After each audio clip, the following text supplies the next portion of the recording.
Umat Allah, sekarang hari Rabu, tiba saatnya untuk ngopeni iman.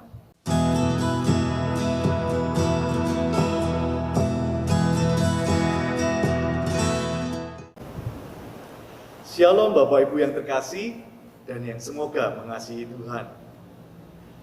Sebelum kita ngopeni iman pada hari ini, mari kita berdoa. Syukur kepadamu ya Tuhan untuk kasih penyertaan Tuhan yang sungguh luar biasa di dalam hidup kami. Pada hari ini ya Tuhan, kami akan ngopeni iman. Biarlah Engkau yang boleh memimpin kami, memberikan kami hikmat, memberikan kami kebijaksanaan. Untuk kami boleh mengerti apa yang kami baca, apa yang kami dengar, maupun ya Tuhan ajarilah kami untuk kami boleh melakukannya dalam hidup kami hari lepas hari. Terima kasih ya Tuhan, berfirmanlah, kami siap untuk mendengarkan. Di dalam nama Tuhan Yesus kami berdoa. Amin. Ya Bapak Ibu, hari ini kita akan membaca satu perikop bacaan dalam Mazmur 78 ayat 23 sampai 30. Saya akan membacakan bagi Bapak Ibu Saudara sekalian. Maka ia memerintahkan awan-awan dari atas, membuka pintu-pintu langit, menurunkan kepada mereka hujan mana untuk dimakan,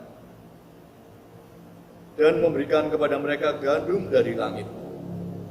Setiap orang telah makan roti malaikat. Ia mengirimkan perbekalan kepada mereka berlimpah-limpah. Ia telah mengembuskan angin timur di langit dan menggiring angin selatan dengan kekuatannya. Ia menurunkan kepada mereka hujan daging seperti debu banyaknya, dan hujan burung-burung bersayap seperti pasir laut. Ia menjatuhkannya ke tengah perkemahan mereka sekeliling tempat kediaman itu. Mereka makan dan menjadi sangat kenyang. Ia memberikan kepada mereka apa yang mereka inginkan. Mereka belum merasa puas, sedang makanan masih ada di mulut mereka. Ya, demikian pembacaan Alkitab kita. Berbahagialah setiap orang yang membacanya, mendengarkannya, juga melakukannya dalam hidup hari lepas hari. Haleluya. Ya, Bapak Ibu, untuk memahami bacaan kita pada hari ini, saya akan menceritakan sebuah kisah tentang seorang petani yang menemukan harta karun. Ya, petani ini adalah seorang petani yang hidup sederhana. Ia mempunyai rumah yang sederhana, tetapi cukup nyaman dan aman untuk ditinggali. Ia mempunyai istri dan anak-anak yang sangat mengasihinya. Dan tentu saja petani itu juga pun sangat mengasihi mereka. Mereka dapat makan dengan cukup, mereka juga dapat pakaian yang layak untuk dipakai. Nah, suatu ketika petani ini sedang menggarap sawah, begitu ya. Kemudian ketika ia sedang mencangkul, cangkulnya kemudian terkena suatu benda yang cukup keras. Kemudian petani ini menggali. Cangkulku ini kena apa ya? Gitu ya. Kemudian ia menggali lebih dalam dan akhirnya ia menemukan bahwa cangkulnya ini mengenai sebuah peti. Wah, penasaran dong. Ya, kemudian membuka peti itu, dan ternyata ketika dilihatnya, wow, isinya uang logam emas, sebuah keping emas yang cukup banyak. Lalu kemudian petani ini merasa takut, begitu ya, mungkin orang banyak melihatnya, kemudian ia membawanya ke rumah. Nah, sesampainya di rumah, kemudian ia menceritakan kepada istrinya dan bersama-sama menghitung uang yang ia temukan itu bersama dengan istrinya. Mereka kaget setelah mereka menghitung uang itu, ternyata jumlahnya 99 keping emas. Kemudian si petani bilang kepada istrinya, kelihatannya uang ini kok ganjil ya? Harusnya isinya ini 100, bukan 99. Nah, kemudian si istri juga menanggapinya, betul Pak, mungkin 1 keping itu masih ada di sawah. Coba besok Bapak kembali untuk melihat di sawah apakah ada yang tertinggal. Nah, kemudian keesokan harinya sang petani kembali ke tempat di mana ia menemukan peti itu tadi. Ia menggali dan menggali cukup dalam. Ternyata ia belum menemukan koin emas itu. Lalu kemudian keesokan harinya, petani itu mengulangi hal yang sama. Ia mencoba mencari di tempat yang lain, di sekitar sawah yang ia garap. Namun apa yang terjadi? Ia belum juga menemukannya. Hari lepas hari yang ia kerjakan hanyalah mencari satu keping emas yang ia pikir itu jatuh ketika ia membawanya. Ia tidak sadar bahwa hari demi hari telah ia lewati, bahkan saking fokusnya mencari keping emas itu, hingga akhirnya istri dan anaknya ia lupakan.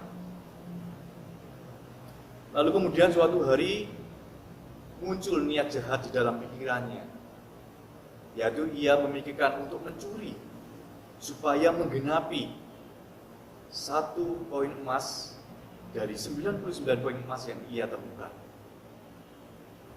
Pada akhirnya petani tersebut kemudian ditangkap. Nah, Bapak Ibu Saudara, dalam bacaan kita Mazmur 78 ayat 23 sampai 30 tadi, Tuhan tidak cukup-cukupnya memberikan apa yang dibutuhkan oleh umat Israel. Yang pertama, Tuhan memberikan mana dan gandum untuk dimakan. Lalu apakah setelah diberikan roti dan mana yang sangat berkelimpahan itu, umat Israel merasa puas? Ternyata tidak. Mereka justru bosan makan roti dan mana terus-menerus, gitu ya. Bahkan di dalam Bilangan 11 ayat 4 sampai 6, mungkin kita membacanya. Bilangan 11 ayat 4 sampai 6. Orang-orang bajingan yang ada di antara mereka kemasukan nafsu rakus, dan orang Israel pun menangislah pula serta berkata, siapakah yang akan memberi kita makan daging? Kita teringat kepada ikan yang kita makan di Mesir dengan tidak bayar apa-apa, kepada mentimun dan semangka, bawang prei, bawang merah dan bawang putih. Tetapi sekarang kita kurus kering. Tidak ada sesuatu pun kecuali mana ini saja yang kita lihat. Iya Bapak Ibu, ternyata Tuhan sudah mencukupkan apa yang menjadi kebutuhan mereka, tetapi mereka tidak cukup puas. Bahkan mereka mengungkit-ungkit ketika mereka dulu berada di Israel. Mereka boleh makan dengan puas, dengan gratis, dengan enak pula. Lalu Tuhan pun tidak cukup untuk mengasihi mereka dengan hanya roti dan mana saja, tetapi kemudian ia menurunkan burung-burung puyuh melalui angin yang ia beri. Kemudian burung-burung puyuh itu hinggap atau turun di perkemahan mereka, di kediaman mereka, sehingga setiap orang Israel yang ada di kemah itu, bahkan setiap orang yang miskin sekalipun, mereka boleh makan daging dengan kenyang. Mereka boleh dipuaskan makan daging dengan kenyang. Tetapi apa yang dilakukan oleh bangsa Israel? Mereka tidak puas dengan pemberian Allah. Mereka masih meminta makanan, walaupun tadi ayatnya yang Mazmur 78 tadi berkata bahwa makanan masih ada di mulut mereka, tetapi mereka masih meminta kepada Allah. Artinya bahwa mereka sudah kenyang, tetapi mereka belum merasakan kepuasan. Mulut mereka penuh dengan keserakahan, dan mereka tidak pernah bisa bersyukur. Bapak, Ibu, dan Saudara, keserakahan ini bukan hanya soal jumlah banyak atau berlebihan, tetapi juga perasaan yang terus-menerus merasa kurang dan kurang. Bukan hanya soal berkelimpahan sesuatu yang cukup sebenarnya, tetapi merasa kurang kurang dan kurang. Melalui firman ini kita diingatkan untuk kita boleh melihat kebaikan-kebaikan Allah yang terjadi dalam hidup kita. Sesuatu yang kecil, sesuatu yang sederhana, bahkan sesuatu yang besar yang terjadi dalam kehidupan kita, yang Tuhan anugerahkan dalam kehidupan kita. Apakah kita pernah bersyukur terhadap segala apapun yang kita terima dari Tuhan? Apapun itu. Apakah kita sudah ingat atau kita melupakannya? Sehingga diri kita dipenuhi dengan rasa kurang, dan kurang.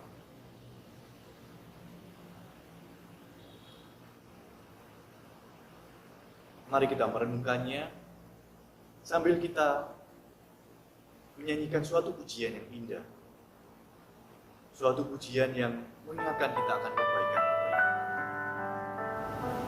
Mari kita pujikan satu pujian, ingat kasih-Nya. Sambil dengan sikap doa kita mengingat betapa besar kasih Tuhan kepada kita.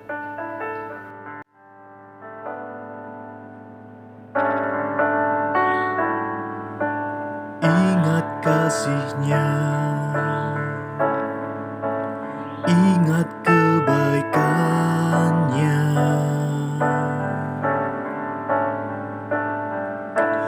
dan anugerah-Nya selamatkanku.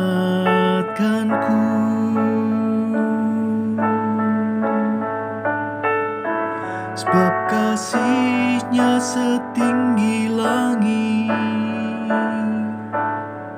kasih setia Allah pada kita.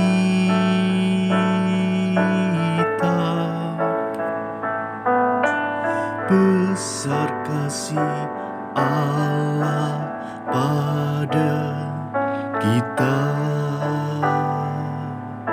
Ku takkan lupa kasih-Nya. Ku takkan lupa kasih-Nya.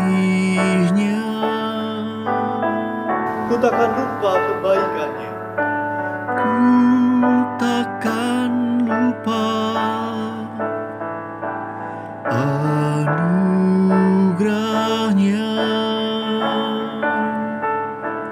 Dia penuhkan, Dia penuhkan, Dia puaskan hasratku.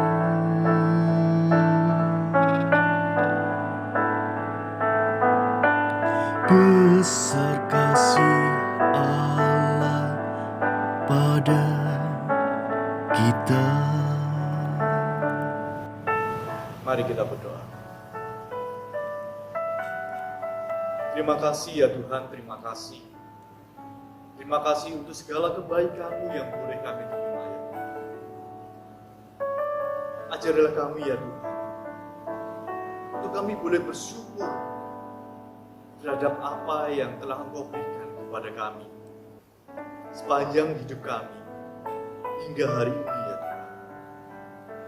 Untuk lebih ya Tuhan, jika kami boleh merasakan sakit, terlebih jika kami boleh merasakan kelemahan kami, ajarlah kami bersyukur bahwa itu adalah cara Tuhan untuk mengajar kami agar kami boleh tetap setia. Setia untuk memohon kepadamu, setia untuk kami boleh berpegang kepadamu, bahkan setia untuk selalu berpengharapan hanya kepadamu.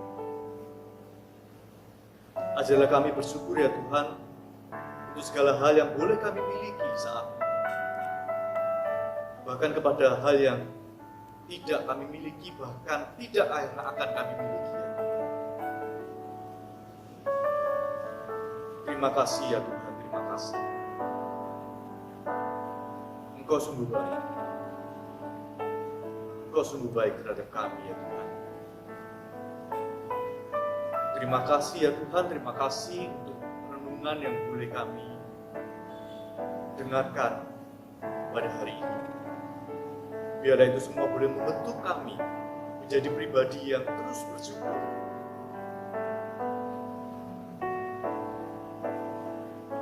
Dan tidak pernah merasa kurang.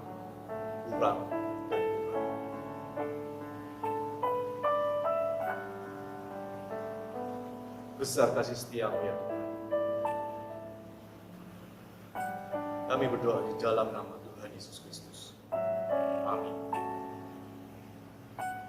Ya, Bapak Ibu, demikianlah ngopeni iman kita pada hari ini. Kiranya kita boleh terus semangat, boleh terus bersyukur, dan terlebih lagi kita terus berpengharapan kepada Tuhan di dalam masa pandemi ini. Ingat 5M, dan kiranya Tuhan selalu melindungi kita semua.